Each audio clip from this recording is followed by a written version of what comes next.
عبد الرحمن بن الجم کو ملا دیا کہ ان کے ساتھ حضرت معاویہ کے ساتھ، اور ان کی طرف سے آ رہا ہے حضرت اللہ اکبر۔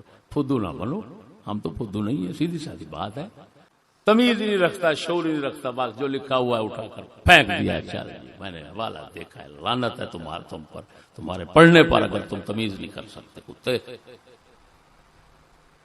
پہلے کسی شیخ کے ساتھ بیٹھو، میں تو تمہیں بٹھانے کے لیے گوارا ہی نہیں کر سکتا، سکولی طبقے کو میں بٹھاتا ہی نہیں اپنے پاس،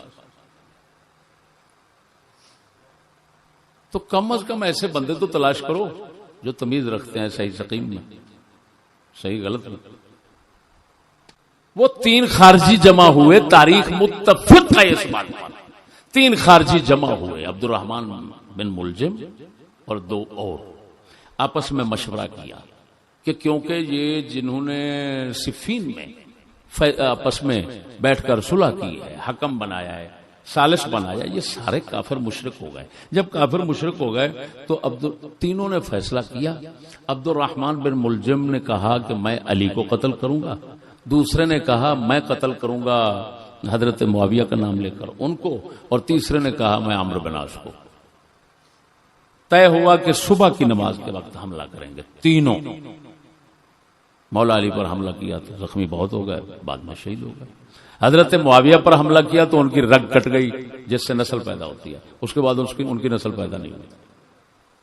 عمرو بن عاص کو قتل کرنے والا وہاں پہنچا تو اتفاق سے حضرت عمرو بن عاص جو ہے وہ کسی بیماری کی وجہ سے مسجد میں نہ آ سکے، ان کی جگہ نماز پڑھانے والا کوئی اور آیا، اس لعین جو تھا وہ خبیث خارجی، اس نے ان کو شہید کر دیا۔ بتاؤ، تینوں شہید، تینوں کو حملہ کر، تینوں پر حملہ کر رہے ہیں مشاورت باہمی کے ساتھ۔ تو عبد الرحمن بن الجم کو ملا دیا کہ ان کے ساتھ حضرت معاویہ کے ساتھ، اور ان کی طرف سے آ رہا ہے حضرت اللہ اکبر۔ فدو نہ بنو، ہم تو فدو نہیں ہے، سیدھی سادی بات ہے۔ ہم نے تو اعلیٰ حضرت کو کسی کو بھی دیکھا انہوں نے یہی طریقہ رکھا۔ ابن حمام کو کہتے ہیں محقق علی الاطلاق، پھر کہتے ہیں یہاں غلط ہو گئے، یہاں غلط ہو گئے، یہاں غلط ہو گئے۔ علامہ شامی کو کیا کچھ کہتے ہیں خاتمۃ المحققین اور فلاں، پھر کہتے ہیں انہوں نے یہ کہا انا اقول انا اقول انا اقول، میں یہ کہتا ہوں، میں یہ کہتا ہوں، میں یہ کہتا ہوں۔ کیوں کہتے ہو بھائی؟ بس جس کو امام کہہ دیا ختم، آگے بولتے ہو۔ یہ فدو کا کام ہوتا ہے۔ کس کا؟ فدو کا کام ہوتا ہے،